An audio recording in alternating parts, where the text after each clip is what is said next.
Hey everyone, welcome to the next video. This is going to be the second video in the Earth and Space Science Regents Survival Guide that I'm going through here.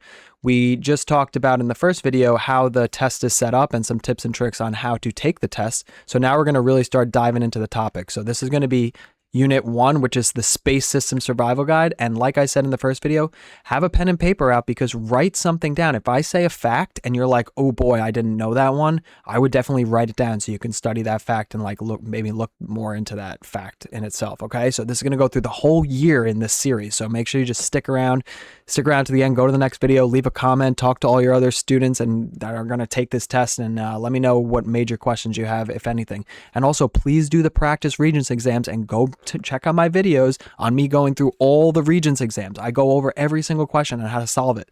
So that's your best bet on studying for this test.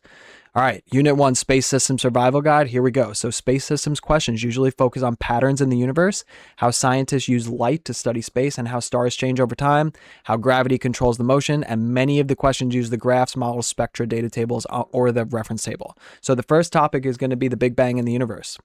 So here we go, big ideas. The Big Bang Theory explains that the universe began about 13.8 billion years ago from a hot, dense state and has been expanding ever since. As I go, I'm going to highlight the most important things as I kind of see them. Obviously, all of this is condensed and important, but I'll just point out a couple important things. As the universe expanded, it cooled and early particles combined to form mostly hydrogen and helium. Cosmic microwave background radiation is leftover energy from the early universe. The redshift of light means the waves are stretched towards longer wavelengths. Most distant galaxies show redshift, which means they're moving away. Hubble's law shows that farther galaxies move away faster. The universe is not expanding into empty space. Space itself is expanding. Okay? Next section, stars, fusion, and nucleosynthesis, which have reference table pages of 2, 4, and 5. Big ideas. Stars form in nebula from gas and dust pulled together by gravity. A protostar forms before nuclear fusion begins. Main sequence stars fuse hydrogen into helium. Fusion releases energy and creates outward pressure that balances gravity. More massive stars burn fuel faster and have shorter lifespans. Massive stars can fuse elements up to iron. Iron's the stopping point for normal fusion because fusing iron does not release energy. Supernova explosions can form elements heavier than iron. Supernova spread heavy elements throughout space. Low and medium mass stars like the sun eventually form white dwarfs. High mass stars may end as neutron stars or black holes. That's the life cycle of the stars. So that page is on the reference table. All right, next section is the electromagnetic spectrum and spectroscopy, which is page 3 on the reference table. Here's your big ideas. Visible light is only one small part of the spectrum. Radio waves have long wavelengths and low energy. X-rays have short wavelengths and high energy. Infrared radiation is useful for detecting heat and viewing objects hidden by dust. X-rays are useful for studying high-energy objects such as supernova remnants, black holes, and neutron stars. Spectroscopy separates light into wavelengths. Spectral lines act like fingerprints for elements. Absorption lines can reveal the chemical composition of a star or atmosphere. Redshift means wavelengths are stretched and the object is moving away. Blue shift means the wavelengths are compressed and the object is moving towards the observer. Next section is gravity and Kepler's laws. Big ideas. Gravity is an attractive force between objects with mass. Greater mass means stronger gravity, and greater distance means weaker gravity. Planets, moons, asteroids, and comets move in orbits because of gravity. Kepler's first law, orbits are ellipses with the sun at one focus.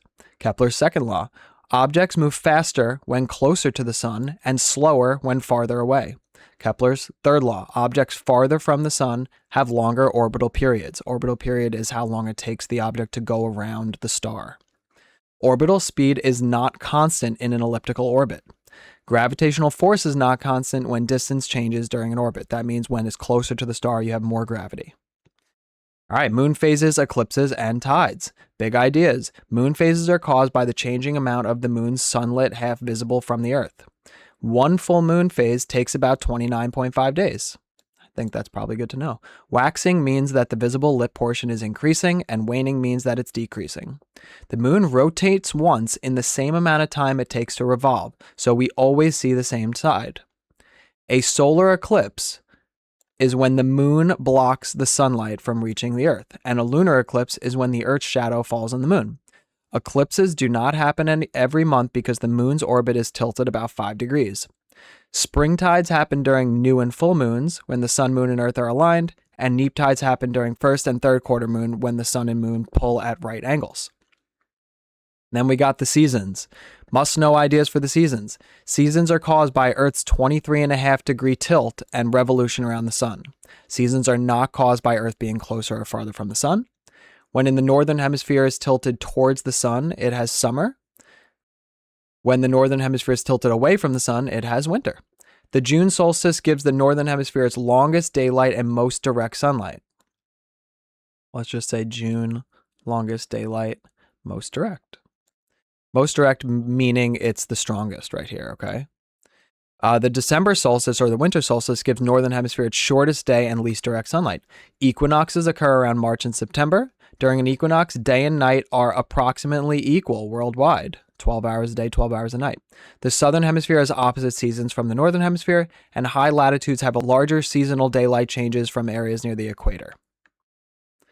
All right, last part of this section, space systems patterns, okay? The Regents often ask you in this unit to explain how redshift supports the expanding universe, to connect cosmic microwave background radiation to the Big Bang, to compare star mass, lifespan, and nucleosynthesis, to interpret spectral lines, to explain how gravity affects orbital motion, to use Kepler's laws to compare orbital distance and period, to identify the moon phases, eclipse, and tides from alignment diagrams, and explain why seasons happen during Earth's tilt. By the way, to get this, what I did was I put all 3 Regents exams so far into an AI, and I had it figure out what are the most common questions that they asked about so far, and this is what it came up with. So these are really useful things to know.